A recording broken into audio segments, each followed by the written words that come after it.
एक तरफ है आग उगलता ड्रैगन, दूसरी तरफ है जंगल का ताकतवर शेर, तीसरी तरफ है चालाक और शरारती बंदर, और सामने है एक आम इंसान। सवाल यह है, असल ताकत किसके पास है? ये कहानी आपको देने वाली है एक हैरत अंगेज जवाब। तो चलिए स्टार्ट करते हैं।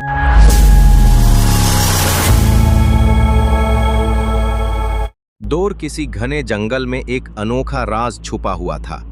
इस जंगल के अंदर एक ऐसी वादी थी जहां सूरज की रोशनी बहुत कम पहुंचती थी। बड़े बड़े दरख्त, परिंदों की आवाजें और अजीब सा सन्नाटा उस जगह को पुरअसरार बनाता था। लोग उस जंगल के करीब आते तो डर जाते, क्योंकि कहा जाता था कि यहाँ एक अजीम ड्रैगन रहता है। वो ड्रैगन सदियों से उस वादी का मालिक था और उसकी आंखों में आग जलती थी। एक दिन एक शेर उस जंगल में आया। शेर बहादुर और गुरूर करने वाला था। वो अपनी ताकत पर घमंड करता और कहता कि जंगल का बादशाह वो है। लेकिन जब उसे ड्रैगन के बारे में मालूम हुआ तो उसने फैसला किया कि वो ड्रैगन से मुकाबला करेगा, ताकि सब जान लें कि शेर ही असल बादशाह है। शेर जब वादी की तरफ बढ़ा तो उसे एक बंदर मिला। बंदर शरारती और चालाक था। वो हर किसी का मजाक उड़ाता और कभी भी खामोश नहीं रहता। शेर ने बंदर से पूछा, ओ बंदर, क्या तुमने इस ड्रैगन को देखा है? बंदर हंसा और कहा, हाँ, मैंने उसे दूर से देखा है। वो इतना बड़ा है कि अगर तुम उसके सामने गए तो तुम्हारी दहाड़ भी चूंटी की आवाज लगेगी। शेर को गुस्सा आया, लेकिन बंदर ने फिर कहा, अगर तुम चाहो तो मैं तुम्हें उसके पास ले जा सकता हूँ, मगर एक शर्त है, तुम्हें वादा करना होगा कि मुझे कुछ नहीं कहोगे।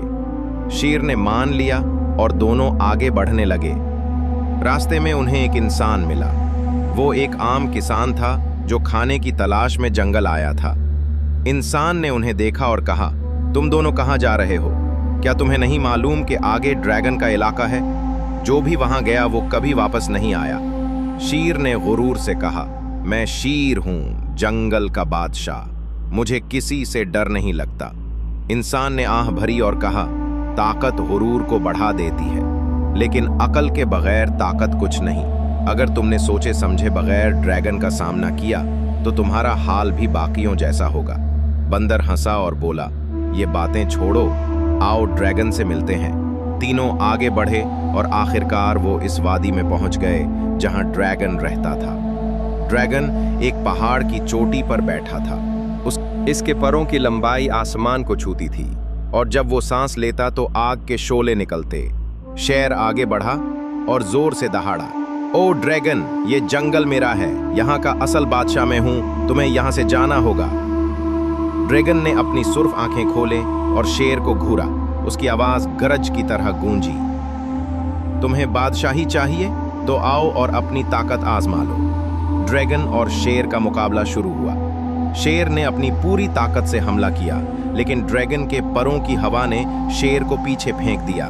शेर ने फिर कोशिश की, मगर ड्रैगन की आग ने जमीन को जला डाला। शेर थक गया और आखिरकार नीचे गिर गया। बंदर ये सब देख रहा था और डरा सहमा एक दरख्त पर चढ़ गया। उसने ड्रैगन से कहा, ऐ अजीम ड्रैगन, मैं तो सिर्फ तमाशा देखने आया हूं, मुझे कुछ न कहना। ड्रैगन ने हंसकर कहा, तुम चालाक हो मगर बुज़दिल, तुम दूसरों का मजाक उड़ाते हो लेकिन खुद में हिम्मत नहीं रखते। फिर ड्रैगन ने इंसान की तरफ देखा और बोला, और तुम इंसान, तुम यहाँ क्यों आए हो? क्या तुम भी ताकत आजमाने आए हो? इंसान ने नरमी से कहा, नहीं, मैं ताकत आजमाने नहीं आया, मैं सिर्फ सच जानने आया हूँ। तुम्हें सबसे ताकतवर कहा जाता है, लेकिन असल ताकत सिर्फ इसमें है जो दूसरों की हिफाजत करे, ना कि तबाही फैलाए। ड्रैगन ने हैरान होकर इंसान को देखा। फिर उसने आसमान की तरफ रुख किया और कहा, सदियों से मैं इस जंगल पर हुकूमत कर रहा हूं, लेकिन कभी किसी ने ये बात नहीं कही। तुमने मुझे सोचने पर मजबूर कर दिया। इंसान ने कहा, शेर की ताकत, बंदर की अकल और ड्रैगन की कुव्वत अगर इकट्ठी हो जाएं तो ये दुनिया बेहतर हो सकती है, लेकिन अगर सब एक दूसरे को खत्म करने लगें तो सिर्फ तबाही होगी। ड्रैगन खामोश हो गया। शेर भी अपनी गलती समझ गया कि गुरूर ने उसे अंधा कर दिया था। बंदर ने भी मान लिया कि मजाक और बुज़दिली ने उसे कमजोर बना दिया। उस दिन के बाद चारों ने एक मुआहिदा किया। ड्रैगन ने अपनी ताकत से जंगल की हिफाजत का वादा किया। शेर ने अपनी बहादुरी से इंसाफ कायम रखने की कसम खाई। बंदर ने अपनी अकल और हंसी को दूसरों की मदद के लिए इस्तेमाल करने का अहद किया। वीडियो को आलमाट। दोस्तों, ये कहानी सिर्फ जानवरों और इंसान की नहीं थी, ये हमारी जिंदगी का आईना थी। हम सब के अंदर कभी शेर का गुरूर, कभी बंदर की शरारत, कभी ड्रैगन का गुस्सा और कभी इंसान की अक्ल छपी होती है। सवाल ये है, हम किस रास्ते को चुनेंगे? दोस्तों, मिलते हैं अगली कहानी में। तब तक के लिए अपना ख्याल रखना। अल्लाह हाफिज।